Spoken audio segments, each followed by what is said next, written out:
Hello and welcome to a Mighty Morphin episode of Mar Reviews. Today, we've got something a little on the older side.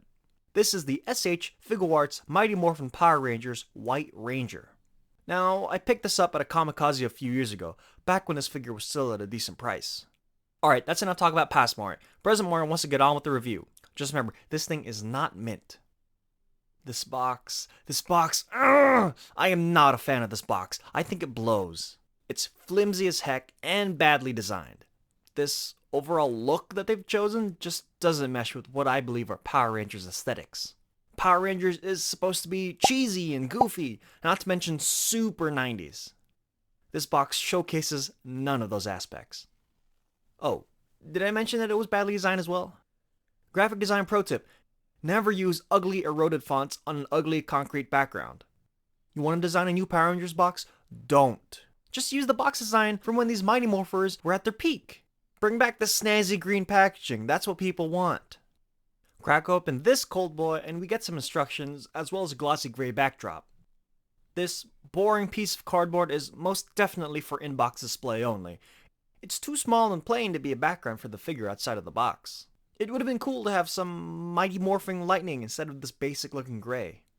It could be worse though. Thank God it's not beige or the poster for Steven Seagal's Under Siege 2. The instructions are all in the President's English. It covers things like holstering the sword and switching out blades or Tommy's hands. Thankfully, there aren't any unique warnings other than the regular keep out of reach of children and don't accept purple goop from a stranger warnings. Tommy barely has any accessories. He's got a signature short sword, Saba, 2 different blades for it, and 4 hands, only 2 of which are a set. Unfortunately, just like other SH figures, the White Ranger comes with no stand or peg holes. This figure deserves to soar through the air, dang it, not on the ground like a jabroni. The sword, Saba, is painted very cleanly. The solid white in the sword has a light gray wash over it to help bring out the ridges of the sculpt. Gold, silver, dark gray, and black highlights have also been expertly applied onto the sword. All parts except the grip. This is a smart move though, since the paint there would just rub off and wear down with the constant wear that'll be applied to it. I'm especially fond of the bright red eyes at the hilt of the sword. The paint placement on them is simply impeccable. SH has worked hard to get all this detail packed into this accessory. Someone give those paint factory mice a raise. As for the hands, we have 4 total, but only 2 are part of a set. His handaroos switch out easily since the ball peg on the wrists are snubby and large. I'm not too worried about snapping those pegs off either, since the necks are pretty non-existent. They're just balls.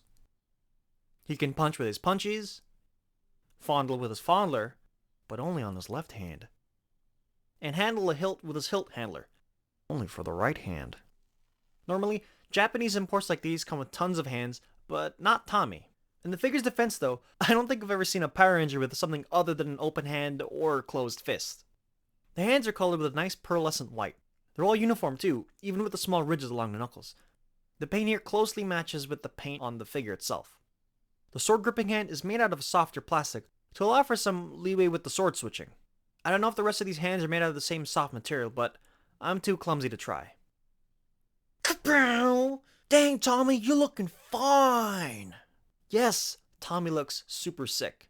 Super cool, super whatever you want to call him. I mean it when I say you don't have to be a Power Rangers fan to be able to drool at this guy. This sculpt is just so good. No matter where I look, I see more White Ranger than action figure. He's even wearing a bodysuit underneath. Look at how it bundles up in and around those finely crafted armor pieces. Bandai's imperfect rendition of the Ranger just makes him all the more unique to me. Speaking of imperfect, Tommy's braces have a noticeable cut in the sculpt, which allows for a deeper range of movement. I don't mind it, but others might. It's not too bad a compromise or a sacrifice, depending on how you glass half or see it. Tommy's coated in a lovely pearlescent white.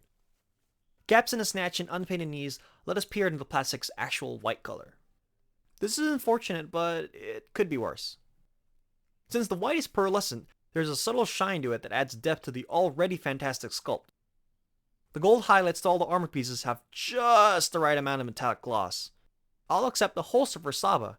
That thing's gotta be bendy, meaning paint applications will just chip off with repeated stress. It may not be painted, but it matches well with the belt that it's attached to. The use of black on the figure is looking pretty good too. My favorite paint detail has to be the visor on the helmet. It's been painted with a very glossy black, just as it should be since it's supposed to be transparent plastic, like on actual helmets. Oh, I love this, the details just never end. The details have ended, now on to articulation. Tommy's head and neck work in unison to give us a wide range of movement. It does a fantastic job of hiding it too, thanks to the mighty cuirass. Hinged shoulder pads give the arms more space to move. You'll probably want to keep the shoulder pads down instinctively, but I actually don't mind seeing them raised, at least for a little bit. He's a Power Ranger, okay? He's gotta emote, even if that means raising a gap in the shoulder pads. The neck joint might jam with the shoulder pad hinges. Straighten the neck joint out and you'll be good to go again. He's got extended, ball-jointed shoulders with a loose buffer piece that helps hide the joints. I appreciate its intended function. It just seems to me like its prime directive is to get in the way of me having fun when imposing the arms. The elbows are double hinged with some slightly visible screws. Tommy's wrists are on a sturdy ball swivel joint. In order to keep the cuirass sculpt exact, this means that the arms can't get very close to each other. It's unfortunate for anyone that wants Tommy to clap or slap his fists together. There's no waist articulation, but there is a loose belt with a peg joint for the holster. The thighs are on a hinged ball joint, which allows for some very high kicks and some delicious Van Dammery. Raising the legs high rubs the upper thigh to the crotch gap. This makes me worried about some potential paint rubbing. There's also no way to fully hide the gaps in the crotch. Tommy's double hinged knees are great for posability, but also for some unnatural platooing. The ankles and feet have a full range of movement, with ball joints, pivot joints, and toe hinges working in harmonious perfection. It's unfortunate that there's just too many finicky bits with the cuirass getting in the way that frustrate me too much to give this aspected figure a hard pass. Dang you, White Ranger sculpt. Why do you have to be so good but also hinder articulation? While making this review, I found myself slowly draining in my initial purchase hype from long ago. The armpits fought with me and the cuirass taunted me with their uncooperative natures. Tommy's torso may not be the best, but the sculpt just always brings me back. A sacrifice was made here, and I welcome it. The body just wouldn't be the same if there were butterfly joints added. There's also the lack of accessories, but I'm still not too bothered by this. To me, this figure meets the minimum requirements needed to be an import Power Rangers figure. Seminal accessories, show-accurate sculpt, fantastic paintwork, and articulation that lets you recreate any kind of Mighty Morphin pose you saw as a kid. I can see myself feeling a bit cheated though with the price that I paid for this. I'm not too confident in saying that this figure has a $50 to $60 value. Oh, speaking of value. Since this figure is a few years old, and also factoring the ever-increasing popularity of Power Rangers, the price of this figure has doubled, sometimes tripled. The quality and care that was put in this figure makes me regret not scouring the globe for a full set back when it was first released. I may only have one Ranger, but at least it's a Ranger that can be displayed on his own. Of course, that's just my opinion. I don't doubt that bigger fans of the show think the same about the Blue or the Red Ranger. Point is, the figure is great, but the price nowadays is asking way too much. I wouldn't recommend getting one while the prices are still high.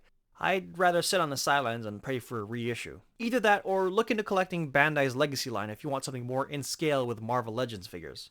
Anyway, I hope you found this review to be mighty, and I hope you go outside and get some sunlight, because you need it. You look really pale. Please go out.